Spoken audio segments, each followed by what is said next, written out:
पुतली सुकेशी की कथा। 7वें दिन जैसे ही राजा भोज ने सिंहासन पर बैठने के लिए अपना दायां पैर बढ़ाया, तभी सिंहासन से प्रकट होकर 7वीं पुतली ने राजा भोज के बढ़ते कदम को रोकते हुए कहा, ठहरो राजा भोज। सिंहासन पर बैठने से पहले मैं तुम्हें राजा विक्रमादित्य के ज्ञानियों के सम्मान की एक कथा सुनाती हूँ। कथा सुनकर तुम खुद निर्णय करना कि क्या तुम में राजा विक्रमादित्य जैसे गुण हैं। ये सुनकर राजा भोज ने अपने कदम पीछे हटा लिए और चुपचाप एक स्थान पर बैठ गए। तब पुतली ने कथा सुनानी आरंभ की। राजा विक्रमादित्य ज्ञानियों का बहुत सम्मान करते थे। चापलूसी जैसे दुर्गुण की उनके यहाँ कद्र नहीं थी। उनके राज्य में शिवदत्त नाम का एक मेधावी और सर्व कला में पारंगत युवक रहता था। वह कला पारखी भी था। संसार का कोई भी विषय शायद ही उससे अछूता था। इस कारण वह जहाँ भी जाता था आदर सम्मान पाता था, लेकिन कुछ समय बाद स्पष्टवादिता के कारण निकाल दिया जाता था। वह कभी एक जगह टिककर काम नहीं कर पाता था। अंत में निराश होकर उसने राजा विक्रमादित्य के राज दरबार में जाने का निर्णय लिया। वह इस बात को सुन चुका था कि विक्रमादित्य ज्ञानियों का बहुत सम्मान करते हैं। एक दिन उसके दरबार में जा पहुंचा। उस समय दरबार में महफिल सजी हुई थी और संगीत का दौर चल रहा था। द्वार पर पहुंचकर उसने द्वारपाल से कहा, मुझे राजा विक्रमादित्य से मिलना है। द्वारपाल बोला, अभी आपको कुछ देर प्रतीक्षा करनी पड़ेगी। दरबार में संगीत का कार्यक्रम चल रहा है। ये सुनकर शिवदत्त वहीं प्रतीक्षा करने लगा। काफी देर प्रतीक्षा करने के बाद शिवदत्त से रहा नहीं गया। वह अचानक उठा और क्रोधित होकर बोला, कैसे मूर्ख और अज्ञानी लोग हैं यहाँ। संगीत का आनंद उठा रहे हैं मगर संगीत का जरा भी ज्ञान नहीं है।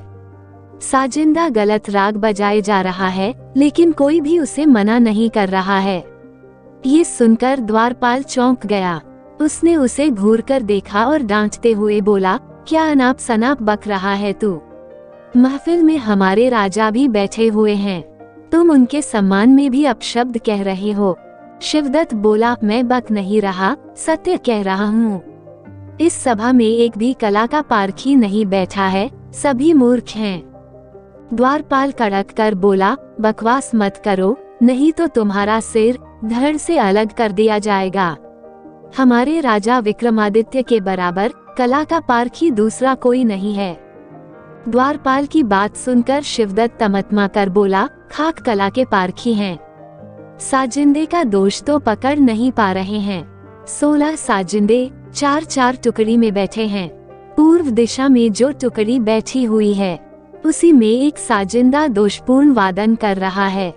ये सुनकर द्वारपाल को बड़ा आश्चर्य हुआ। वह उसे हैरानी से देखने लगा। वह सोचने लगा, जिस स्थान पर खड़ा है वहाँ से महफिल की एक झलक भी नहीं दिखाई पड़ रही है। बिना एक झलक देखे मात्र सुनाई देते संगीत की स्वर लहरी के आधार पर इसने कैसे इस बात को कह दिया। ये सोचकर द्वारपाल ने उससे कहा, अगर तुम्हारी बात गलत सिद्ध हुई तो तुम्हें राजदंड भोगना पड़ेगा। शिवदत्त बोला, राजदंड कैसे पाऊंगा, मैं जो कह रहा हूँ वह बिल्कुल ठीक है। ठीक है, अगर तेरी बात सही है तो मैं अभी महाराज को बताकर आता हूँ। ये कहकर द्वारपाल राजदरबार में गया और सारी बात राजा विक्रमादित्य को बता दी। विक्रमादित्य ने फौरन उस युवक को राजदरबार में हाजिर होने का आदेश दिया। द्वारपाल शिवदत्त को महफिल में ले गया। विक्रमादित्य ने महफिल स्थगित कर दी और उस युवक से पूछा, क्यों, क्या बोल रहे थे तुम। शिवदत्त ने कहा, महाराज, मैंने जो कहा अपने ज्ञान के आधार पर कहा।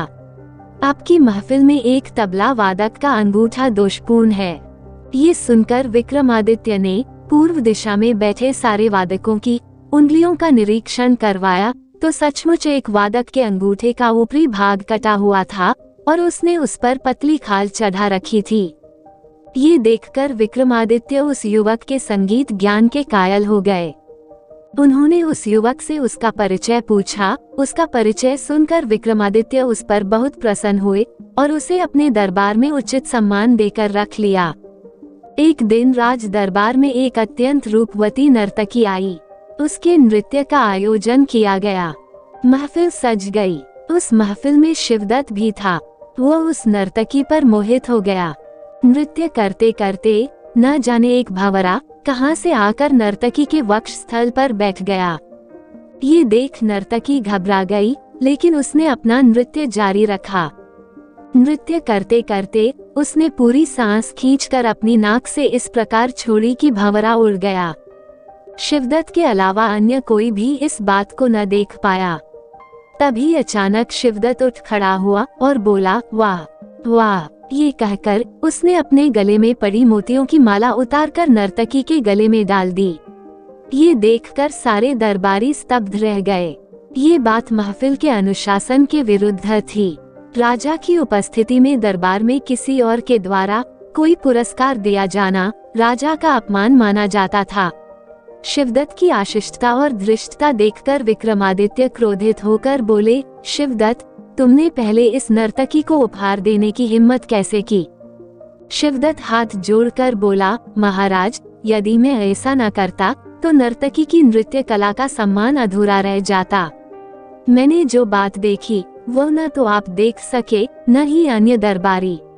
ये कहकर उसने विक्रमादित्य को भौरे वाली सारी घटना बताकर कहा, महाराज, बगैर एक भी लय ताल तोड़े नर्तकी ने जिस बुद्धिमत्ता से भंवरा उड़ाया वो इसकी कला का परिचायक है। उसकी इस कला का पुरस्कार उसे मिलना ही चाहिए था। शिवदत्त की बात सुनकर विक्रमादित्य ने नर्तकी से पूछा तो नर्तकी ने शिवदत्त की बातों का समर्थन किया। ये सुनकर विक्रमादित्य का क्रोध शांत हो गया। अब उनकी नजर में शिवदत्त का महत्व और बढ़ गया। उन्होंने शिवदत्त और नर्तकी को 1-1 लाख स्वर्ण मुद्राएं इनाम में दी और शिवदत्त को अपने राज दरबार में एक विशेष पद पर नियुक्त कर दिया। जब भी विक्रमादित्य को कोई भी समाधान ढूंढना होता तो वे शिवदत्त की बातों को ध्यान से सुनते थे तथा उसके परामर्श पर गंभीरता पूर्वक निर्णय लेते थे।